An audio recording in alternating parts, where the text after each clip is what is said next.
ಶ್ರೀನಿವಾಸ ಗುರೋ ರಾಘವೇಂದ್ರ. ಸಂಖ್ಯಾಶಾಸ್ತ್ರದಲ್ಲಿ ಅತ್ಯಂತ ಆಧಾರವುಳ್ಳ ಸಂಖ್ಯೆಯಿಂದ ಅಧ್ಯಾತ್ಮ ಚಿಂತನೆಯನ್ನು, ಭಗವತ್ ತತ್ವವನ್ನು, ಅಪೂರ್ವ ವಿಷಯಗಳನ್ನು ಹೇಳಬೇಕೆಂದು ಬಯಸ್ತಕ್ಕಂಥ ಜಗನ್ನಾಥದಾಸರು ಹರಿಕಥಾಮೃತಸಾರವನ್ನು 32 ಸಂಧಿಗಳಲ್ಲಿ ಹೇಳದಿದ್ದಾರೆ. ಯಾಕೆ 40 ಮಾಡಬಹುದಾಗಿತ್ತು, ಅಥವಾ 35 ಮಾಡಬಹುದಾಗಿತ್ತು, 34 ಮಾಡಬಹುದಾಗಿತ್ತು. ಹಾಗೆ ಮಾಡಿದ್ರೆ 32 ಸಂಧಿಗಳನ್ನು ಹೇಳದಿದ್ದಾರೆ. ಈ 32 ಸಂಖ್ಯೆಯನ್ನು ಯಾಕೆ ಬಳಸಿದ್ದಾರೆ? ಇದರಿಂದ ಏನು ಅವರಿಗೆ ಅವರ ಮನಸ್ಸಿನಲ್ಲಿರುವ ಅಪೂರ್ವವಾದ ಚಿಂತನೆಗಳೇನು ಅದನ್ನು ಸ್ವಲ್ಪ ನೋಡ್ಲಿಕ್ಕೆ ಪ್ರಯತ್ನ ಮಾಡೋಣ. ಮಾನ್ಯ ಜ್ಞಾನಿಗಳು ಏನಾದರೂ ಒಂದು ಶಬ್ದ ಆಡಿದರು ಅಂದರೆ, ಒಂದು ಸಂಖ್ಯೆ ಬಳಸಿದರು ಅಂತಂದರೆ, ಅಥವಾ ಒಂದು ಪ್ರತ್ಯಯ ಬಳಸಿದರು ಅಂದರೆ ಅದರ ಹಿನ್ನೆಲೆಯಲ್ಲಿ ಏನೋ ಒಂದು ರಹಸ್ಯ ಅಡಿಸಿರ್ತಾರೆ. ಅಲ್ಲಿ ಜ್ಞಾನಿಗಳ ಮಾತುಗಳು ವ್ಯರ್ಥವಾಗಿ ಬರೋದಿಲ್ಲ. ಅವರ ಬಾಯಿಂದ ಏನು ಬಂದರೂ ಅದಕ್ಕೊಂದು ಅದ್ಭುತವಾದ ಚಿಂತನೆ ಇರ್ತಾರೆ.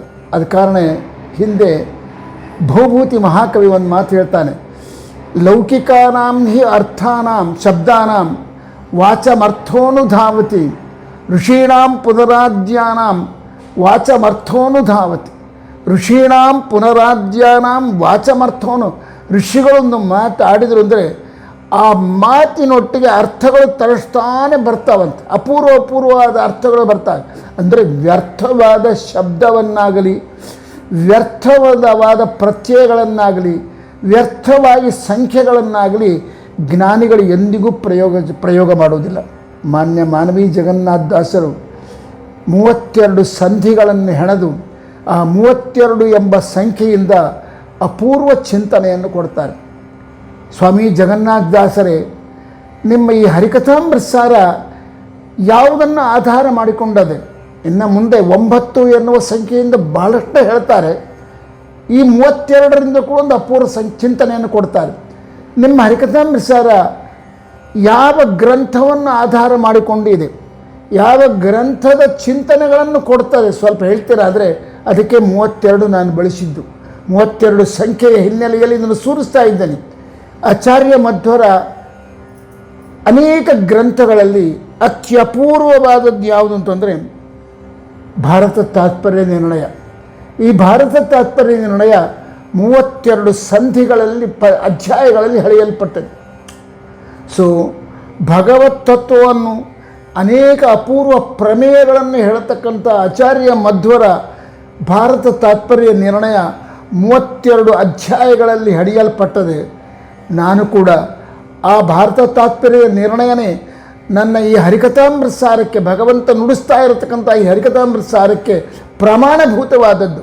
ಅಲ್ಲಿರುವ ವಿಷಯಗಳನ್ನೇ ನಾನು ಹೇಳ್ತಾ ಇದ್ದೀನಿ ಅಂತ ಸೂಚನೆ ಮಾಡಲಿಕ್ಕಾಗಿ 32 ಸಂಖ್ಯೆಯನ್ನು ಬಳಸಿದ್ದೇನೆ. 32 ಸಂಖ್ಯೆಯಲ್ಲಿ ಅಧ್ಯಾಯಗಳನ್ನು, ಸಂಧಿಗಳನ್ನು ನಿರ್ಮಾಣ ಮಾಡಿದ್ದೇನೆ ಅಂತ ಹೇಳ್ತಾರೆ.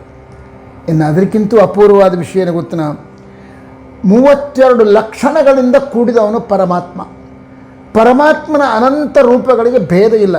ಭಗವಂತನ ಒಂದು ರೂಪ ಸ್ವಲ್ಪ ಲಕ್ಷಣಗಳು ಕಮ್ಮಿ ಇರ್ತಕ್ಕಂಥದ್ದು. ರಾಮ 32 ಲಕ್ಷಣಗಳಿಂದ ಕೂಡಿದವನು. ಕೃಷ್ಣ 22 ಗುಣಗಳಿಂದ ಕೂಡಿ ಲಕ್ಷಣಗಳಿಂದ ಕೂಡಿ. ಹೀಗಿಲ್ಲ. ಭಗವಂತನ ಎಷ್ಟು ರೂಪಗಳು ಅಂತವೋ. ಮೂಲರೂಪಿ ನಾರಾಯಣ, ಆ ಮೂಲರೂಪಿ ನಾರಾಯಣನಿಂದ ಅನಿರುದ್ಧ ಪ್ರದ್ಯುಮ್ನ ಸಂಕರ್ಷಣ ವಾಸುದೇವ ರೂಪಗಳು ಹೊರಗೆ ಬಂದವು.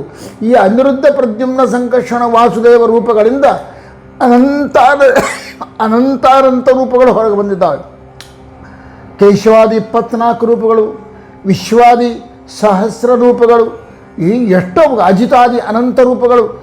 ಭಗವಂತನ ರೂಪಗಳಿಗೆ ಅಂತ್ಯನೇ ಇಲ್ಲ. ಅಷ್ಟು ಅನಂತ ರೂಪಗಳನ್ನು ಭಗವಂತ ಸೃಷ್ಟಿ ಮಾಡಿದ್ದಾನೆ. ದೀಪದಿಂದಲೇ ದೀಪ ಪರಬಟ್ಟಂತೆ, ಒಂದು ದೀಪದಿಂದ ಸಾವಿರ ದೀಪಗಳು ಹೊರಗೆ ಬಂದಂತೆ ಮೂಲರೂಪಿಯಾಗಿರತಕ್ಕಂಥ ನಾರಾಯಣನ ರೂಪದಿಂದ ಅನಂತ ರೂಪಗಳು ಹೊರಗೆ ಬಂದಾವೆ. ಈ ಎಲ್ಲ ರೂಪಗಳು 32 ಲಕ್ಷಣಗಳಿಂದ ಕೂಡಿದ್ದು. ಒಂದು ಕೂಡಿದೆ, ಒಂದು ಕೂಡಿಲ್ಲ ಎನ್ನುವ ಪೂರ್ಣಮದ ಪೂರ್ಣವಿದಂ ಪೂರ್ಣಾತ್ ಪೂರ್ಣಮುದುಚ್ಯತೆ ಪೂರ್ಣಸ್ಯ ಪೂರ್ಣಮಾದಾಯ ಪೂರ್ಣಮೇವಾವಶಿಷ್ಯ. ಎಲ್ಲ ಪೂರ್ಣವಾದವುಗಳು ಎಲ್ಲ 32 ಲಕ್ಷಣಗಳಿಂದ ಕೂಡಿಕೊಂಡಿರ್ತಕ್ಕಂಥವು.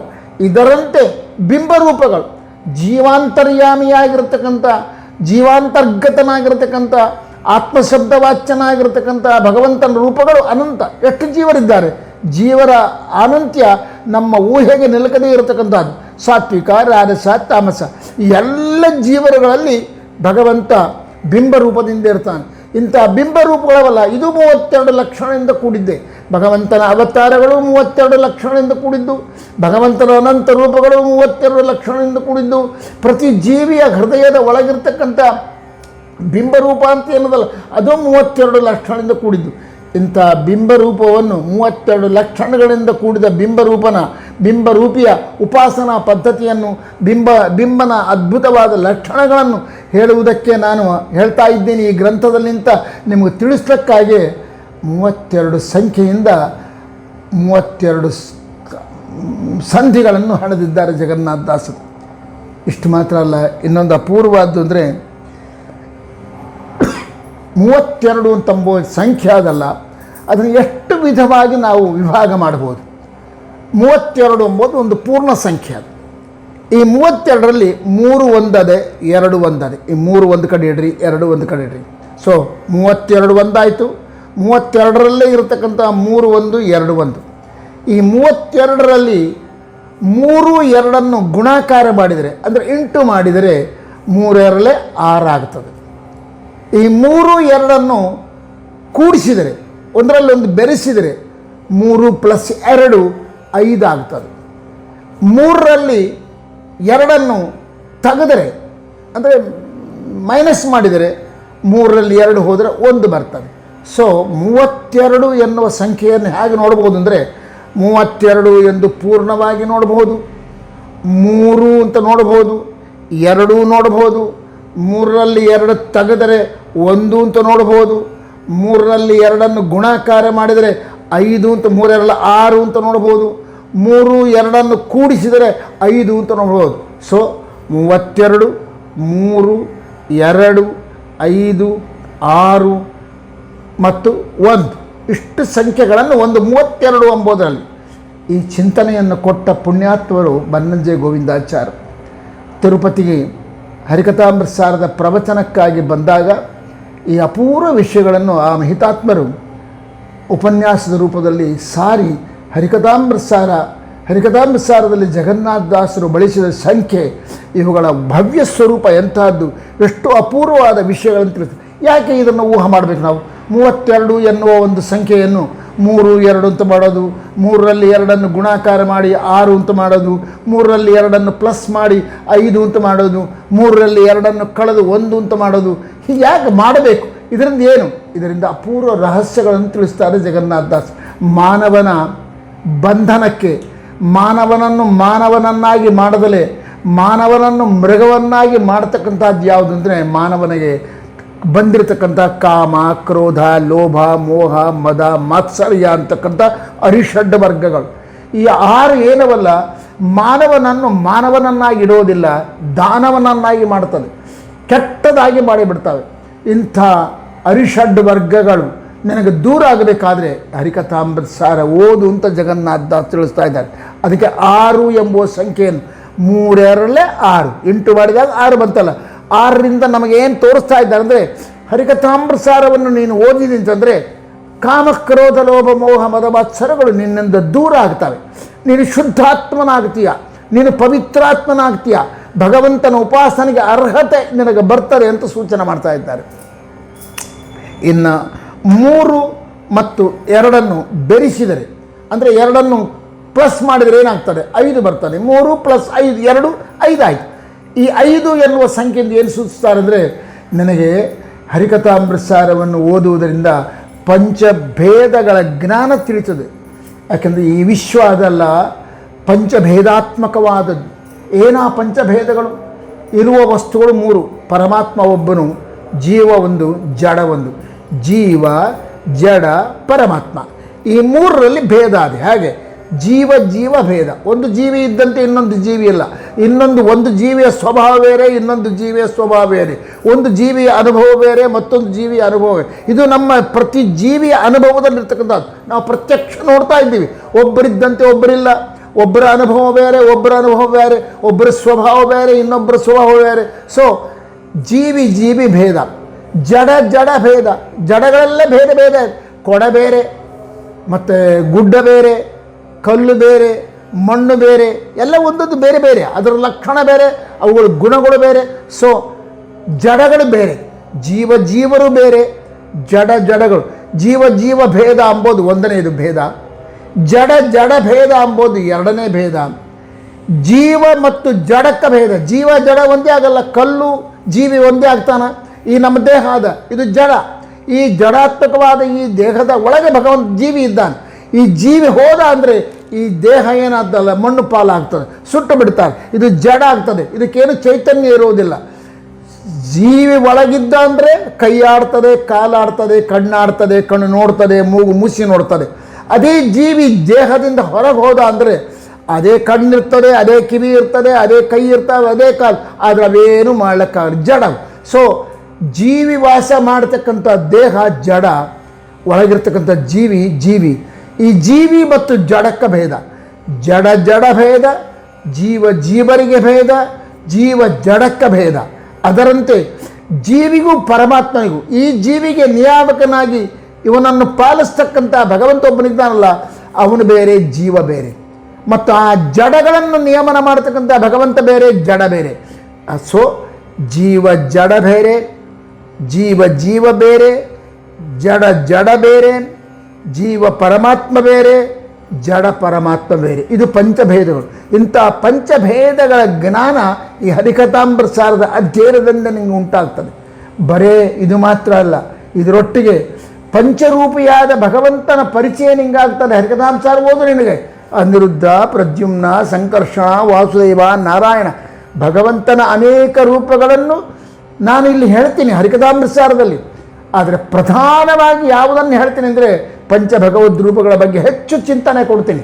ಅನಿರುದ್ಧ, ಪ್ರದ್ಯುಮ್ನ, ಸಂಕರ್ಷಣ, ವಾಸುದೇವ, ಪ್ರತಿ ಸಂಧಿಯಲ್ಲಿ ಈ 5 ಭಗವದ್ ರೂಪಗಳ ಚಿಂತನೆಯನ್ನು ಜಗನ್ನಾಥದಾಸರು ಕೊಡ್ತಾರೆ. ಅದ ಕಾರಣ 5 ಎನ್ನುವ ಸಂಖ್ಯೆಯಿಂದ ಏನು ಹೇಳ್ತಾರೆ, ಪಂಚಭೇದದ ಜ್ಞಾನ ನಿಂಗುಂಟಾಗ್ತದೆ, ಪಂಚಭೇದಾತ್ಮಕವಾದ ಪ್ರಪಂಚದ ಪರಿಚಯ ನಿಂಗಾಗ್ತದೆ, ಪಂಚರೂಪಿಯಾಗಿರ್ತಕ್ಕಂಥ ಅನಿರುದ್ಧ, ಪ್ರದ್ಯುಮ್ನ, ಸಂಕರ್ಷಣ, ವಾಸುದೇವ, ನಾರಾಯಣ ರೂಪಿಯಾದ ಭಗವಂತನ ಪರಿಚಯ ನಿಂಗಾಗ್ತದೆ. ಆದ ಕಾರಣ ಹರಿಕಥಾಮೃತ ಸಾರ ಓದು. ಸೊ ಅದಕ್ಕಾಗಿ ನಾನು 5 ಎನ್ನುವ ಸಂಖ್ಯೆಯನ್ನು ಪ್ರಯೋಗ ಮಾಡಿದ್ದೇನೆ. 32 3 + 2 ಪ್ಲಸ್ ಮಾಡಿ ಕೂಡಿಸಿದಾಗ ಬರುವುದು ಯಾವುದು, 5. ಈ 5 ಎನ್ನುವ ಸಂಖ್ಯೆಯಿಂದ ಈ ಚಿಂತನೆಯನ್ನು ನಿಮಗೆ ಕೊಡ್ತಾ ಇದ್ದೇನೆ ಅಂತಾರೆ. ಮುಂದೆ ಹೇಳ್ತಾರೆ, 3ರಲ್ಲಿ 2 ತೆಗೆದುಬಿಟ್ರೆ 1 ಬರ್ತದೆ. ಈ 1ರಿಂದ ಏನು ತಿಳಿಸ್ತಾರೆ ಗೊತ್ತನ, 1 ಎನ್ನುವುದು ಅದ್ವಿತೀಯನಾದ ಪರಬ್ರಹ್ಮನ, ಒಬ್ಬನೇ ಪರಬ್ರಹ್ಮ, ದೇವರು ಒಬ್ಬನೇ ಹೊರತಾಗಿ 4-5 ಮಂದಿ ಇಲ್ಲ. ಅನಂತ ರೂಪಗಳನ್ನು ತಾಳ್ತಾನೆ. ಯಾಕೆ ತಾಳ್ತಾರೆ ಅಂತಂದರೆ ಒಬ್ಬನೇ. ಆ ಅನಂತ ರೂಪಗಳನ್ನು ಯಾಕೆ ತಾಳ್ತಾನೆ, ಜೀವಿಗಳ ಉದ್ಧಾರಕ್ಕಾಗಿ. ಜೀವಿಯ ಕಣ್ಣಲ್ಲಿದ್ದು, ಜೀವಿಯ ಕಿವಿಯಲ್ಲಿದ್ದು, ಜೀವಿಯ ಮೂಗಿನಲ್ಲಿದ್ದು, ಜೀವಿಯ ಅವಯವಗಳಲ್ಲಿದ್ದು, ಪ್ರಪಂಚದಲ್ಲಿದ್ದು, ಗಾಳಿಯಲ್ಲಿದ್ದು, ಪೃಥ್ವಿ, ಅಪ್ಪು, ತೇಜೋ, ವಾಯು, ಆಕಾಶಗಳಲ್ಲಿದ್ದು ವ್ಯಾಪಾರ ಮಾಡಿ ಜೀವರಿಗೆ ಆನಂದ ಕೊಡಲಿಕ್ಕಾಗಿ, ಜೀವರಿಂದ ಸಾಧನೆ ಮಾಡಲಿಕ್ಕಾಗಿ ಕೋಟಿ ಕೋಟಿ ಕೋಟಿ ಕೋಟಿ ರೂಪಗಳನ್ನು ಧಾರಣ ಮಾಡ್ತಾನೆ ಇಂಥ ಭಗವಂತನ. ಆದರೆ ಅವನು ಒಬ್ಬನೇ. ಅಷ್ಟು ರೂಪಗಳಿದ್ದರೂ ಕೂಡ ವ್ಯತ್ಯಾಸ ಏನಾದರೂ ಅದನ್ನು ಭೇದ ಇಲ್ಲಲ್ಲ. ಏಕನೆಂಬೆ ಅನೇಕನೆಂಬೆ. ಪ್ರಸನ್ನ ವೆಂಕಟದಾಸ್ ಹೇಳ್ತಾರೆ, ನಿನ್ನನ್ನು ಭಗವಂತ ನೀನು ಒಬ್ಬನೇ, ನೀನು ಆದರೆ ಅನೇಕ ರೂಪಗಳನ್ನು ನೀನು ತಾಳ್ತೀಯಾ ಅಂತ ಹೇಳ್ತೀನಿ.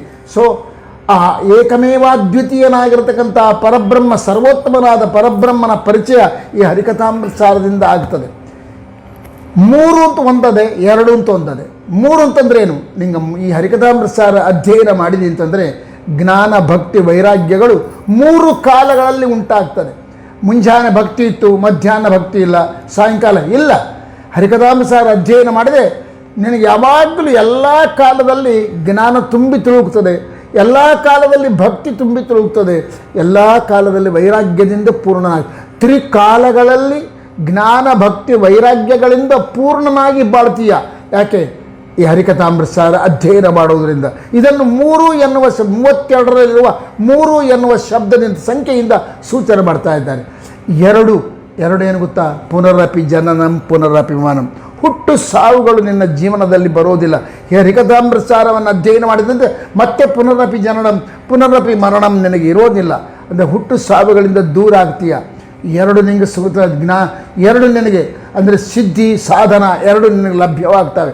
ಹೀಗೆ 32 ಎನ್ನುವ ಸಂಖ್ಯೆ ಆ ಸಂಖ್ಯೆಯಿಂದ ಇಷ್ಟು ಸಂಖ್ಯೆಗಳನ್ನು ತೋರಿಸಿ ಸೂಚನೆ ಮಾಡಿ ಇಷ್ಟು ಫಲ ನಿಂಗೆ ದೊರೀತದೆ ಈ ಹರಿಕಥಾಮೃತಸಾರದ ಅಧ್ಯಯನದಿಂದ ಅಂತ ಸೂಚನೆ ಮಾಡಿದ್ದಾರೆ ಮಹಿತಾತ್ಮರಾಗಿರ್ತಕ್ಕಂಥ ಜಗನ್ನಾಥ ದಾಸರು.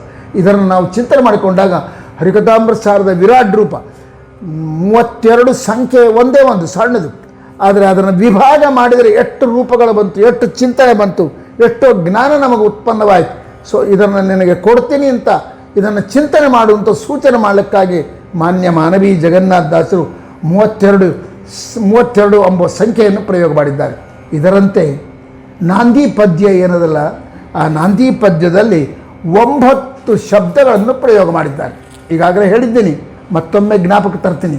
ಹರಿಕಥಾಮೃತ ಸಾರ ಗುರುಗಳ ಕರುಣದಿಂದಾಪನಿತು ಪೇಳುವೆ, ಪರಮ ಭಗವದ್ ಭಕ್ತರಿದನಾದರದಿ ಕೇಳುವುದು. ಹರಿಕಥಾಮೃತ ಸಾರ ಗುರುಗಳ ಕರುಣದಿಂದ ಆಪನಿತು ಪೇಳುವೆ, ಪರಮ ಭಗವದ್ಭಕ್ತರು ಇದನ್ನು ಆದರದಿ ಕೇಳುವುದು. 9 ಶಬ್ದಗಳಾದವು. ಈ 9 ಯಾಕೆ ಪ್ರಯೋಗ ಮಾಡಿದರು? ಅದ್ಭುತವಾದ ಚಿಂತನೆ ಕೊಡ್ತಾರೆ. 9 ಹೇಗೆ ಚಿಂತನೆ ಮಾಡಬೇಕು ಅಂದರೆ, ನಮ್ಮ ಆಚಾರ್ಯರ ಮಧ್ವರ ಸಿದ್ಧಾಂತದಲ್ಲಿ ನಮ್ಮೆಲ್ಲದಕ್ಕೂ ಮೂಲಭೂತವಾದದ್ದು ಯಾವುದು ಅಂದರೆ ವೇದಗಳು. ನಮ್ಮ ವೇದಾಂತಕ್ಕೆ ಮಾನವನ ಬಾಳಿಗೆ ಬೇಕಾಗಿರತಕ್ಕಂಥ ನೀತಿ ನಿಯಮಗಳನ್ನು ಹೇಳ್ತಕ್ಕಂಥದ್ದು ಯಾವುದು ಅಂದರೆ ವೇದಗಳು. ಈ ವೇದಗಳಲ್ಲಿ ಪ್ರಧಾನವಾದದ್ದು ಯಾವುದಯ್ಯ ಅಂದರೆ ಪುರುಷ ಸೂಕ್ತ.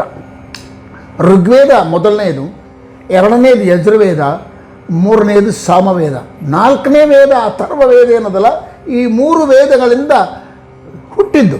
ಈ 3 ವೇದಗಳಿರ್ತಕ್ಕಂಥ ವಿಷಯಗಳೇ ಅದರಲ್ಲಿ ಬಂದಿರತಕ್ಕಂಥದ್ದು. ಅಥರ್ವ ವೇದ ಬೇರೆ ಅಲ್ಲ, ಅದಕ್ಕೆ ತ್ರಯಿ ಅಂತ ಹೇಳ್ತಾರೆ. ವೇದಗಳು ಎಷ್ಟು ಅಂದರೆ 3: ಋಗ್ವೇದ, ಯಜುರ್ವೇದ, ಸಾಮವೇದ ಅಂತಕ್ಕಂಥದ್ದು. ಅದಕ್ಕೆ ಭಗವಂತನಿಗೆ ಕಣ್ಣು 3. ಆ ಕಣ್ಣು ಯಾವ 3 ಕಣ್ಣು ಅಂದರೆ ಋಗ್ವೇದ, ಯಜುರ್ವೇದ, ಸಾಮವೇದ. ಹಾಗೆ 3 ವೇದಗಳು. ಆ 3 ವೇದಗಳಲ್ಲಿ ಮೊದಲನೆಯ ವೇದ ಯಾವುದೆಂದರೆ ಋಗ್ವೇದ. ಆ ಋಗ್ವೇದದಲ್ಲಿ ಒಟ್ಟು 18 ವಿಭಾಗಗಳ ರುಕ್ಕುಗಳ 18 ರುಕ್ಕುಗಳಿಂದ ಕೂಡಿದ್ದು ಯಾವುದು ಅಂದರೆ ಋಗ್ವೇದ, ಪುರುಷ ಸೂಕ್ತ. 18 ಎಂಬುದು 8, 1, 9. ಸೊ 9 ಅಂತೂ ಸೂಚನೆ ಮಾಡಿ ಜಗನ್ನಾಥದಾಸರು ಹರಿಕಥಾಮೃತ ಸಾರಕ್ಕೆ ಮೂಲ ಯಾವುದು ಎಂದರೆ ಋಗ್ವೇದ. ಋಗ್ವೇದದಲ್ಲಿರುವ ಪುರುಷ ಸೂಕ್ತನೇ ಅಂದರೆ ಪುರುಷ ಸೂಕ್ತದ ಸಮಗ್ರ ಅರ್ಥವನ್ನು ಹರಿಕಥಾಮೃತ ಸಾರ ಹೇಳ್ತದೆ ಅಂತ ಸೂಚನೆ ಮಾಡಲಿಕ್ಕಾಗಿ 9 ಎನ್ನುವ ಸಂಖ್ಯೆಯನ್ನು ಪ್ರಯೋಗ ಮಾಡಿದ್ದಾರೆ. 9 ಎಂಬುದು ಯಾತ್ರಿಂದ ಬಂತು ಅಂದರೆ 8, 1, 9, 18ರಿಂದ. ಮತ್ತೊಂದು ಹೇಳ್ತಾರೆ, ನನ್ನ ಹರಿಕಥಾಮೃತ ಸಾರಕ್ಕೆ ಮೂಲ ಯಾವುದಯ್ಯ ಅಂದರೆ ಭಗವದ್ಗೀತೆ ಅಂತ ಹೇಳ್ತಾರೆ. ಅಂದರೆ ಭಗವದ್ಗೀತೆಯಲ್ಲಿರುವ ಎಲ್ಲ ವಿಷಯಗಳನ್ನು ನನಗೆ ಹರಿಕಥಾಮೃತ ಸಾರದಲ್ಲಿ ತೋರಿಸ್ತೀನಿ ಅಂತಾರೆ. ಅದು ಹೆಂಗರಿ ಅಂದರೆ ಭಗವದ್ಗೀತೆ ಎಷ್ಟು ಅಧ್ಯಾಯಗಳಿಂದ ಕೂಡಿದ್ದು?